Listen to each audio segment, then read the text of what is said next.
Mike Kavanaugh with HIVHero.org and HERONEWS.org. I'm here with Drew King, the very handsome, tall, and beautiful Drew King. How you doing, buddy? I'm wonderful. How are you? I'm doing fantastic.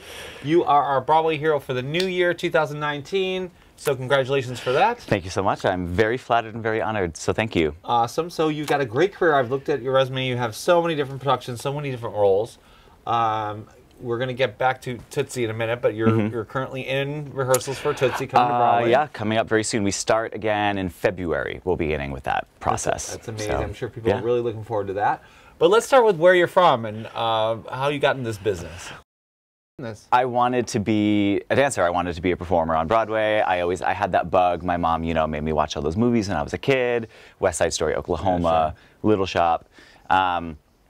I did choir, I did music, I did all the plays, and like all the way through high school. And then I auditioned for like every musical theater program under the sun.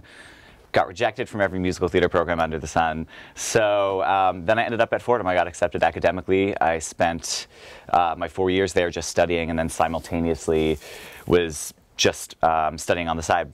So I went to Broadway Dance Center. I think I was taking like 1 billion classes a week, basically. I was in their work-study program, then I got a full-time job there my sophomore year. So I worked a lot at BDC for my classes. I was taking voice lessons outside, as well as acting classes. So I was kind of juggling both the academic side of Fordham and then supplementing my acting and dance and performing training outside, because in New York City, you have every resource available to you. Right. So, yeah. So then it all kind of came together, huh? So you started getting those roles and not rejected anymore. Yeah, I guess so. It took some time. It took time. So all these roles, what do you think is your favorite role you've done so far?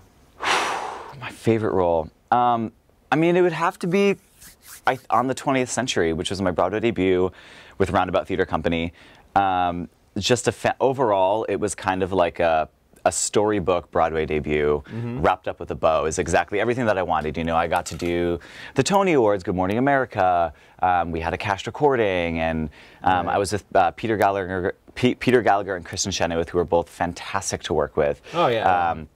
Andy Carl, these incredible actors that for the rest of us, it was like watching a masterclass in what they do on stage. It was brilliant. Yeah. So it was so exciting. What a great way to start your Broadway career. Yeah. Pretty charmed for that first one. And there was a tap dancing quartet of 4 porters. And we had a really fantastic feature. So we had our own song that opened up the second act.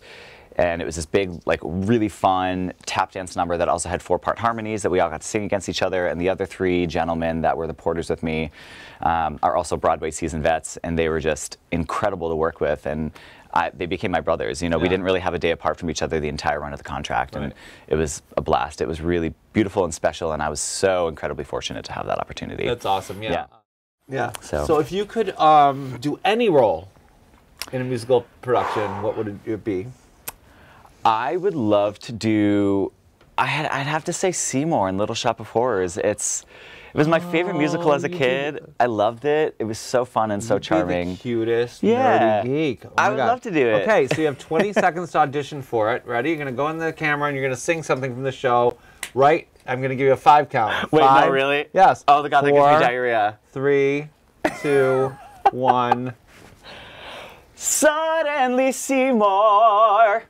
That's it. That's all you're getting. That's all you got? That's all you got. Well, that was great. That gives me anxiety. I can't do that. Well, my job is to give you anxiety. Funny that I'm a performer, because put on the spot like that, I freak out. It's okay. That was fine. It was perfect pitch. So anyone who's casting Seymour, I got you. There's my 4-bar cut of Suddenly Seymour. 4 bars is all you need. Yep.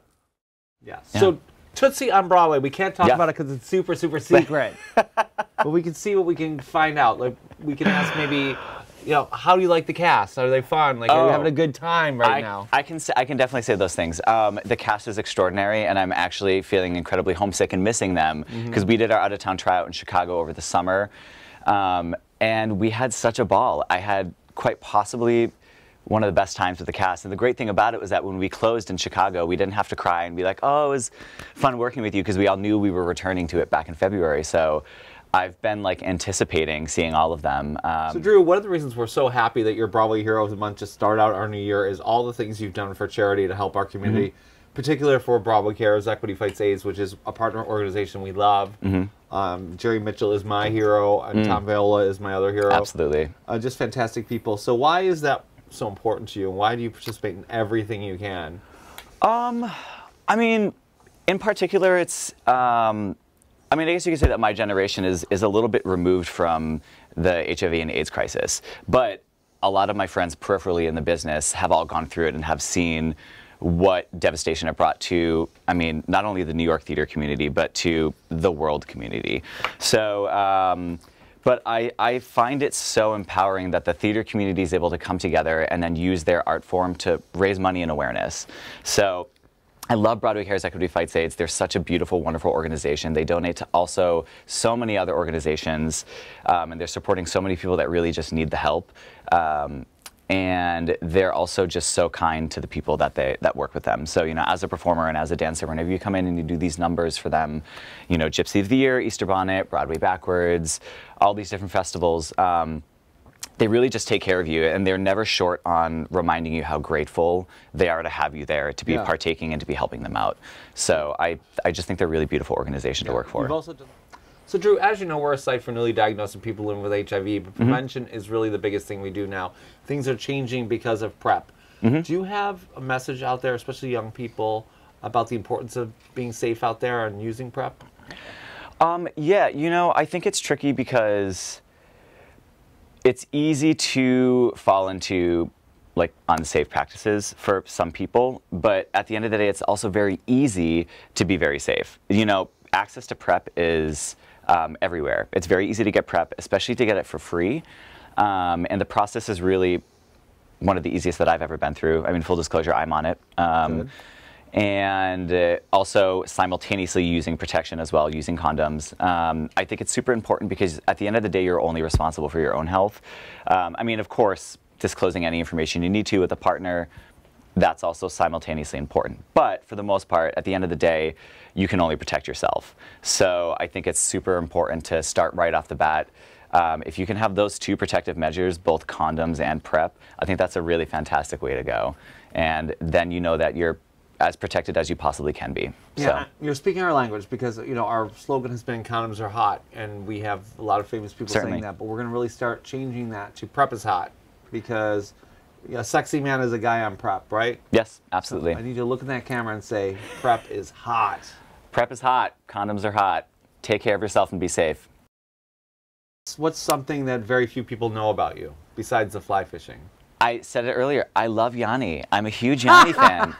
I had such a crush on him when I was a kid, but I remember like, we used to have, my parents, I remember rented Yanni Live at the Acropolis on pay-per-view, and I was obsessed with that as a kid. And so I had the cassette, the double cassette tape, and then when he was on tour, and my parents got me tickets in 3rd grade to go see Yanni, Yanni Live, and I got the flu and I ended up not being able to go. So you're a Broadway Hero of the Month for January, and this is a huge year for New York City because it's going to be the 50th anniversary of Stonewall. Yes, yes. And New York is going to get the first World Pride, which is amazing. Yeah. What is in your mind about those two things, and why? How are you feeling about both Pride and Stonewall, which, you know, again is a little past your generation, but so important? I'm excited, and actually, so small story. My uncle was a relative, not famous, but he was a very popular gay rights activist in his time, and he actually just passed away this year. Oh, I'm sorry. Unfortunately. But I'm kind of very excited to be able to celebrate it this year, especially in his honor.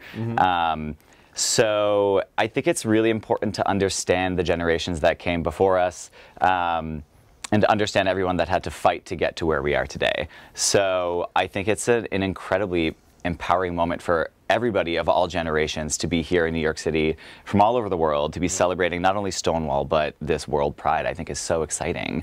And I always find, I marched in the parade this last year, and it was such a joyous experience to be surrounded by that much love and that much support, and everyone just smiling and laughing and showering you with love and energy. And it was, and we were at the end of the parade. We were like one of like the last people to be marching. Cool. But even still, like to see people that were hanging on to like still cheer you on at like 8:30 p.m. was so wonderful and inspiring. I mean, so Drew, I want to thank you so much for being our Broadway Hero of the Month for January, starting us off in this great new year, the year of Pride, World Pride, and Stonewall 50. We're going to be doing updates about Pride all year long till it comes, so watch for that. And you know what? Your career is going to be amazing. It already is, and I can see you just being a very successful person in Broadway and whatever you do. You're a very nice guy, very handsome, and I'm sure very talented. Come see him in Tootsie. We're going to check him out there, and we'll probably follow up with him. So once again, thank you for being our Broadway hero. Thank you so much for having me. I'm so happy to be here.